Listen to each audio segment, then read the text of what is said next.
Ahora vamos a saludar y a darle la bienvenida y las gracias por estos minutos al doctor Eduardo López, infectólogo y uno de quienes, de los médicos que asesoran al presidente, ni más ni menos. Doctor, gracias, Soledad y Rolando. Muy buenas tardes para usted. ¿Cómo les va? Que dice muy buenas tardes a ustedes, ¿eh? ¿Cómo se controla el transporte? ¿Es esta la gran pieza fundamental en todo lo que nos está pasando?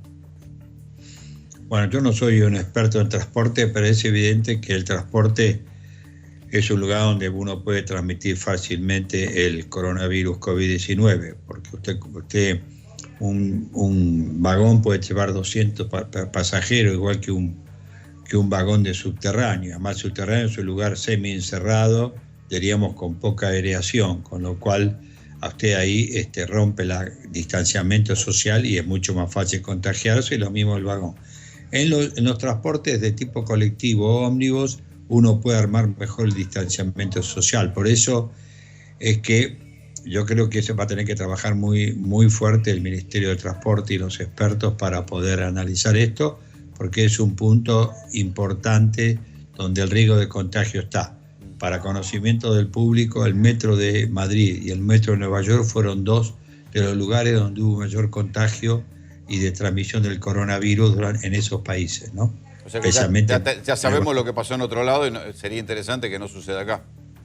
Sería interesante las lecciones aprendidas, correcto. Doctor López, cuando uno ve la curva de casos, y ayer tuvimos ese pico de 480 y pico de casos, ¿cómo entenderla, no? Porque la lógica es, si hoy va a haber 480 casos, ¿por qué no va a seguir creciendo? Porque esos 400 casos van a contagiar a otros. ¿Cuándo se llega o cuándo empiezan a bajar los casos? Bueno, en primer lugar, si uno analiza la cantidad de casos ayer, que fue el pico mayor, fíjese usted que casi el 90% vienen de provincia de Buenos Aires y ciudad de Buenos Aires. Y esto es importante porque usted tiene ahí focalizado, diríamos, en estas dos ciudades, en estas dos áreas donde tenemos localizado la mayor cantidad de casos. No es hoy, es varios días atrás, ya llevamos semanas como esto, ¿no? Entonces se está dando una paradoja interesante. El interior del país es un lugar donde prácticamente el virus en muchos lugares ya está circulando en forma mínima o no circulando, en varias provincias, y hay varias provincias que llegan varios días con 0 casos. Tuvimos una provincia que tuvo un pequeño brote, que fue Córdoba, y rápidamente Córdoba bloqueó de un poco de marcha atrás porque apareció en una zona del Gran Córdoba, el Mercado Norte, en este tema. Pero fíjese usted que no tenemos casos en Rosario, ni en el Gran Rosario, que es una zona de preocupación. Los 3 lugares donde hay mayor cantidad de casos son los 2 que mencioné y Chaco, y en menor medida algo Río Negro. Entonces nosotros tenemos que entender la curva esta, que estamos frente a un aumento del número de casos, especialmente en la ciudad de Buenos Aires, en los barrios populares, teníamos, en el cual prácticamente los números de casos va subiendo muy importante, casi cada 7 días se van duplicando el número de casos.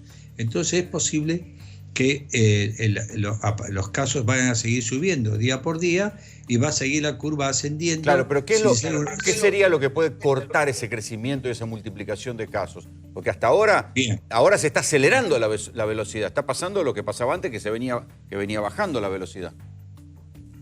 Porque volvió a aumentar volvió a achicarse el periodo de duplicación de casos, que es como se debe medir.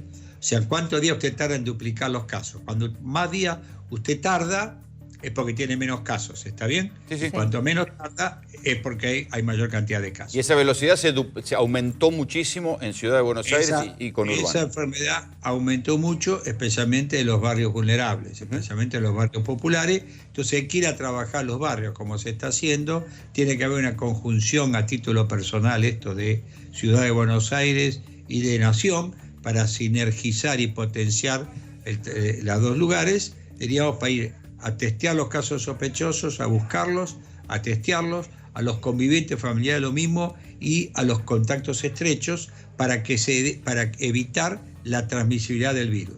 Si nosotros trabajamos, diríamos, rápidamente, en forma intensa, diríamos, creo que esto lo podemos manejar. Pero junto con esto, usted comentó algo muy interesante, Graya, que es el miedo de la gente a veces a testearse, ¿no? porque tiene miedo que lo saquemos, se salga de la villa. Y lo vi yo en un miedo operativo de testeo.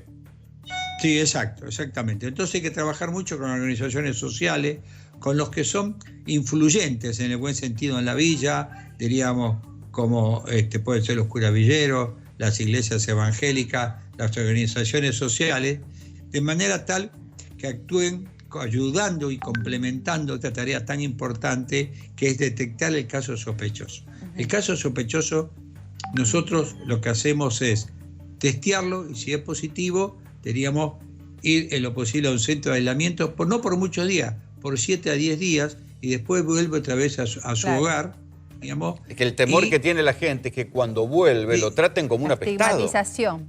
Bueno, esto hay que entenderlo, que esto es una enfermedad que le toca a los ricos de barrio, Claro. ricos de Palermo Chico, como a los pobres de Villamongo. No sé si está claro. No, clarísimo. Doctor, y a ver, si a usted se le pide... Hay que ayudarte, ¿no? En esto tenemos que la gente de los barrios nos ayuden también a nosotros a que se dejen testear, que no hay ninguna estigmatización, no se lo va a tratar mal y se lo va a considerar unos extraños en la villa, porque se contagiaron de un virus que se lo puede contagiar cualquiera. Bueno.